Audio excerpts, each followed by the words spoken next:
Halo, perkenalkan nama saya Citra Naurari, peserta Latsar CPNS gelombang 4 angkatan 16 kelompok 4 tahun 2021. Unit kerja di SD Negeri Taja Antang Raya, instansi pemerintah Kabupaten Gunung Mas.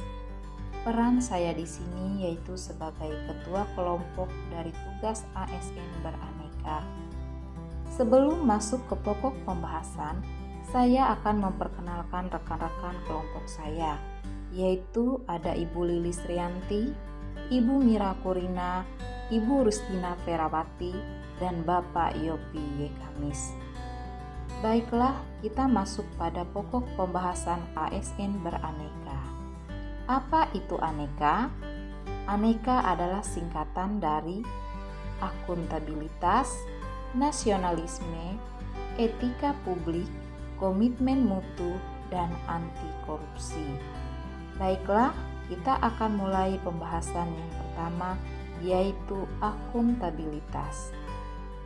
Akuntabilitas adalah kewajiban setiap individu, kelompok, atau instansi untuk memenuhi tanggung jawab yang menjadi amanahnya, yang terdiri dari indikator cinta tanah air, profesional, dan loyalitas.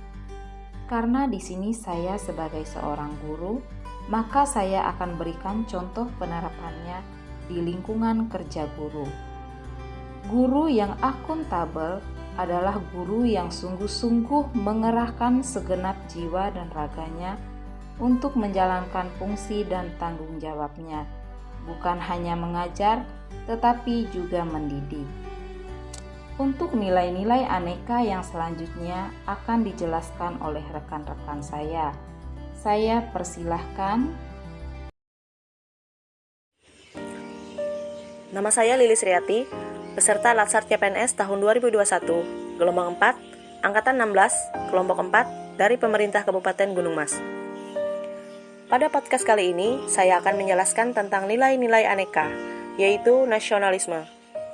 Nasionalisme dalam arti yang luas merupakan pandangan tentang rasa cinta yang wajar terhadap bangsa dan negara sendiri, sekaligus dapat menghormati dan menghargai bangsa lain.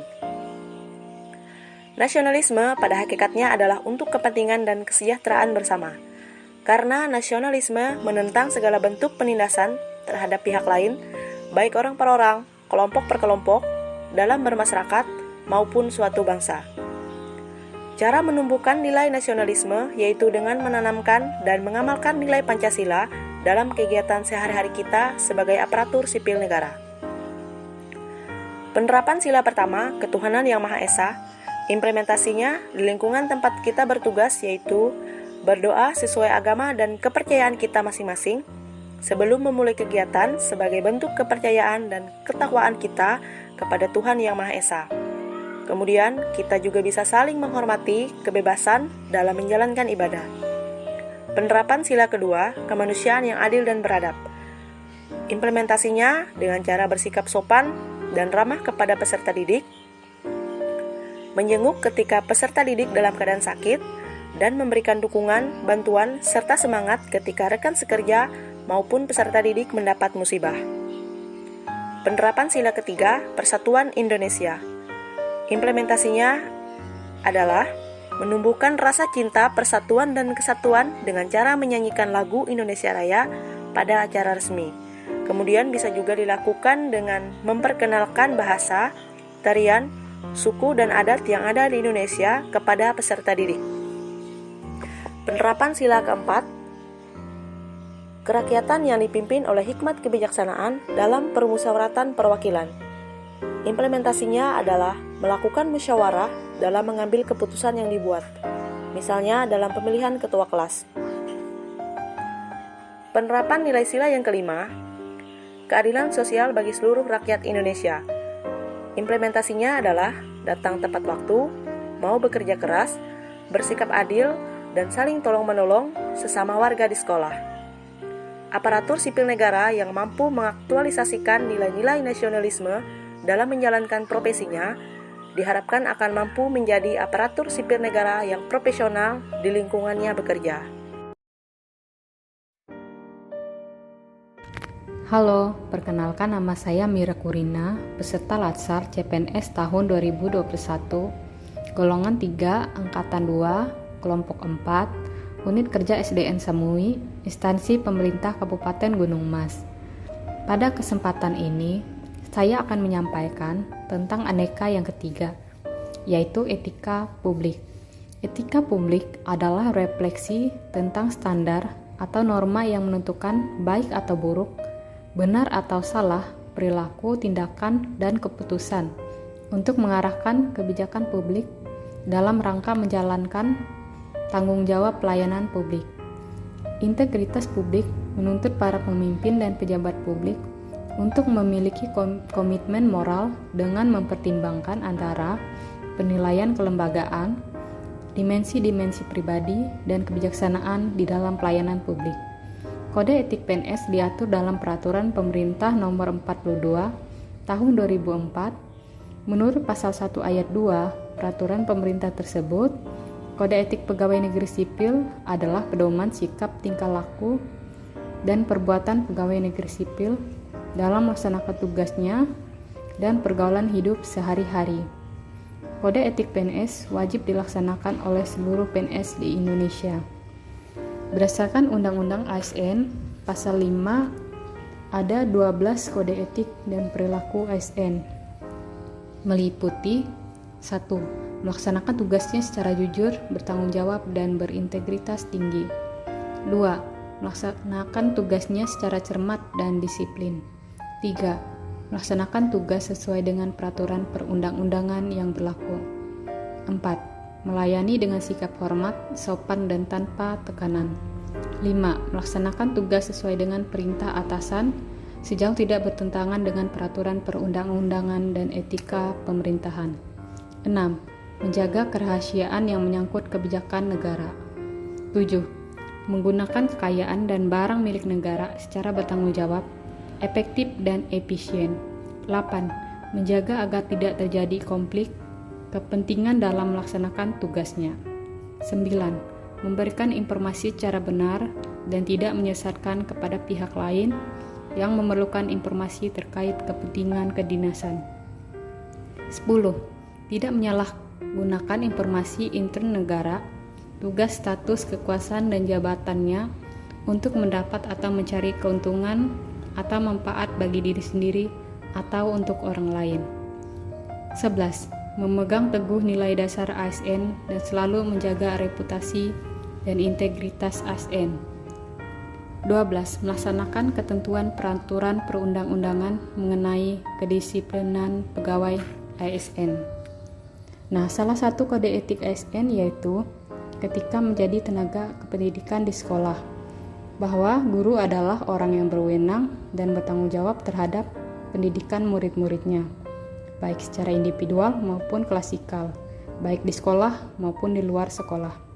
Adapun penerapan etika publik guru sebagai tenaga kependidikan di sekolah, khususnya di sekolah dasar atau di sekolah tingkat menengah dan juga sekolah tingkat atas, yaitu guru bisa saling menghormati sesama tenaga kependidikan yang memeluk kepercayaan yang berbeda, menjalin kerjasama yang baik dan bersinergi dengan kepala sekolah serta sesama tenaga kependidikan, menjunjung tinggi keberadaan Korps Pegawai Negeri atau Korpri sebagai wadah pemersatu tenaga kependidikan, tanggap, peduli, dan saling tolong-menolong tanpa pamrih terhadap sesama tenaga kependidikan, menghargai pendapat orang lain, bersikap terbuka terhadap kritik dan pelaksanaan tugas, menghargai hasil karya antar sesama pendidikan. Nah, demikian penjelasan dari saya mengenai etika publik, ASN, dan penerapannya. Sekian dan terima kasih.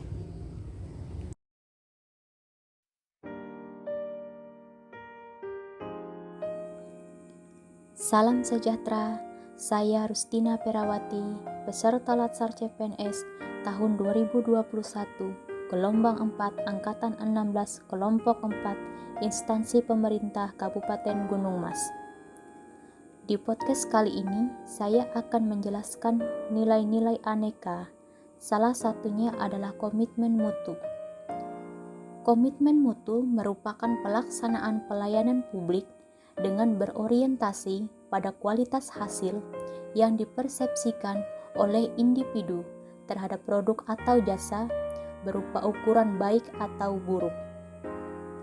Pelayanan publik yang bermutu memainkan peran yang sangat penting dalam menciptakan lingkungan dan masyarakat yang lebih sejahtera, adil, dan inklusif. Salah satu tantangan dalam menciptakan pelayanan publik yang bermutu adalah menentukan kelompok sasaran dari layanan publik itu sendiri. Proses implementasi manajemen mutu diawali dengan menganalisis masalah yang telah diidentifikasi, kemudian menyusun rencana mutu, melaksanakan pekerjaan berbasis rencana mutu, mengawal pelaksanaan, mengawasi ketercapaiannya, dan merancang upaya peningkatannya agar dapat membangun kredibilitas lembaga pemerintahan. Dalam komitmen mutu, ada beberapa nilai yang harus ada dan kita terapkan pada komitmen mutu, seperti yang pertama, efektif atau tepat sasaran, yaitu tingkat ketercapaian target yang telah direncanakan, baik menyangkut jumlah maupun mutu hasil kerja. Yang kedua, efisien atau tepat guna, yaitu tingkat ketepatan realisasi penggunaan sumber daya dan bagaimana pekerjaan dilaksanakan, sehingga tidak terjadi pemborosan sumber daya, penyalahgunaan alokasi, penyimpangan prosedur, dan mekanisme yang keluar alur. Yang ketiga, inovatif, yaitu perubahan yang diciptakan untuk mencapai keadaan yang lebih baik di masa yang akan datang. Yang keempat, berorientasi mutu, yaitu setiap kegiatan atau program yang dilakukan diarahkan untuk pencapaian standar mutu. Adapun penerapan komitmen mutu di instansi kerja, misalkan yang pertama, konsisten dengan segala keputusan yang dibuat. Contohnya, guru menerapkan sikap disiplin kepada peserta didik, dan guru hendaknya menerapkan aturan yang dibuat dan memberlakukan konsekuensi atau sanksi bagi peserta didik yang melanggarnya. Yang kedua, belajar dan berusaha lebih giat menggunakan alat-alat elektronik. Contohnya, laptop dan smartphone untuk menunjang pekerjaan seorang guru dalam membuat rencana pelaksanaan pembelajaran sesuai dengan perkembangan zaman. Halo, salam sejahtera. Perkenalkan, nama saya Yopi Kamis, golongan 3, Latsar CPNS asal Kabupaten Gunung Mas, angkatan 16, tahun 2021. Kali ini saya akan menjelaskan nilai-nilai aneka, yaitu tentang anti korupsi. Apa sih korupsi itu?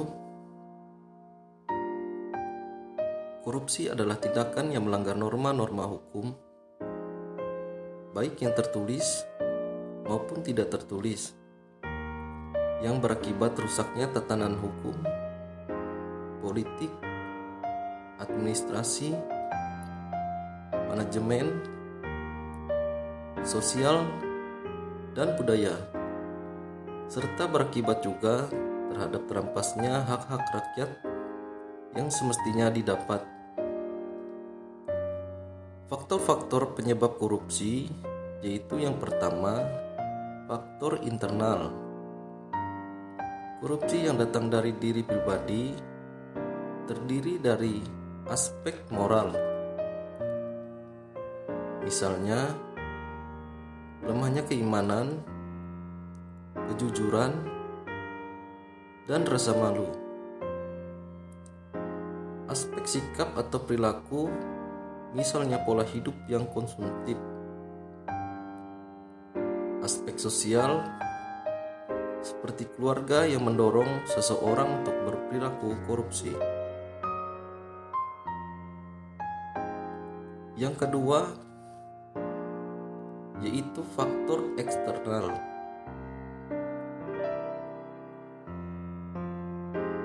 Korupsi karena sebab-sebab dari luar, biasanya dari aspek ekonomi. Misalnya, pendapatan atau gaji yang tidak mencukupi kebutuhan sehari-hari,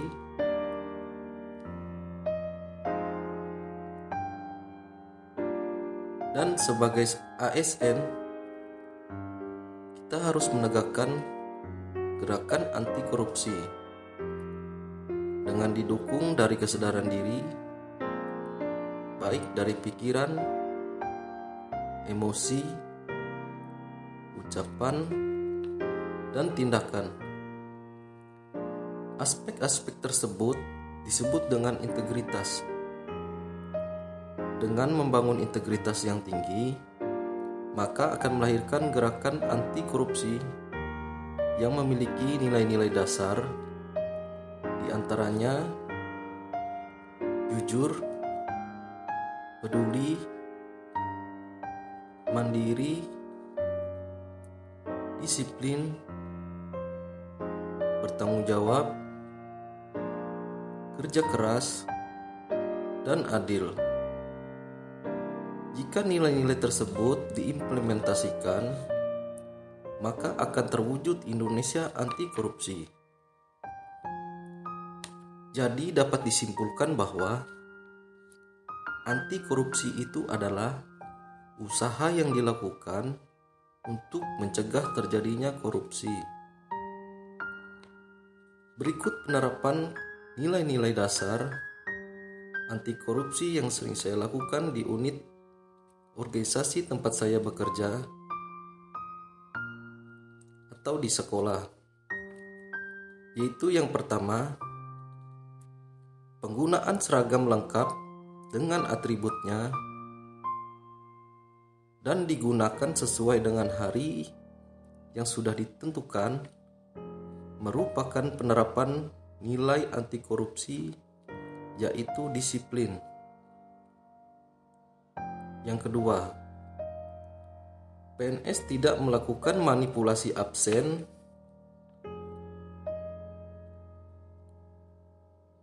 karena ini merupakan penerapan nilai anti korupsi, yaitu jujur.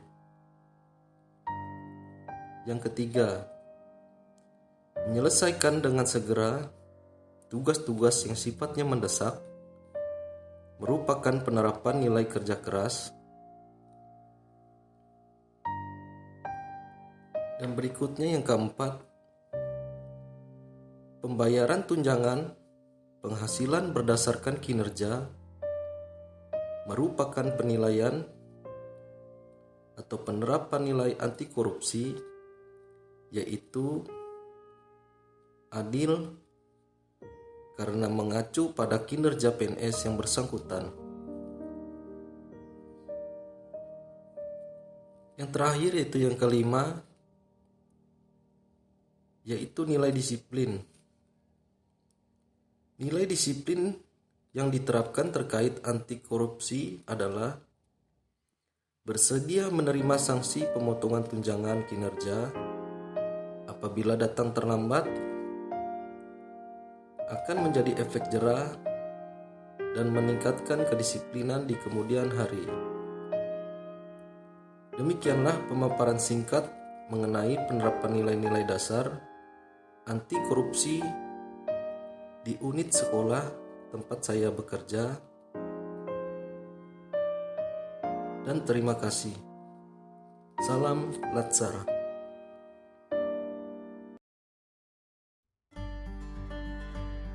Demikianlah tentang pemaparan ASN beraneka. Semoga bermanfaat dan terima kasih.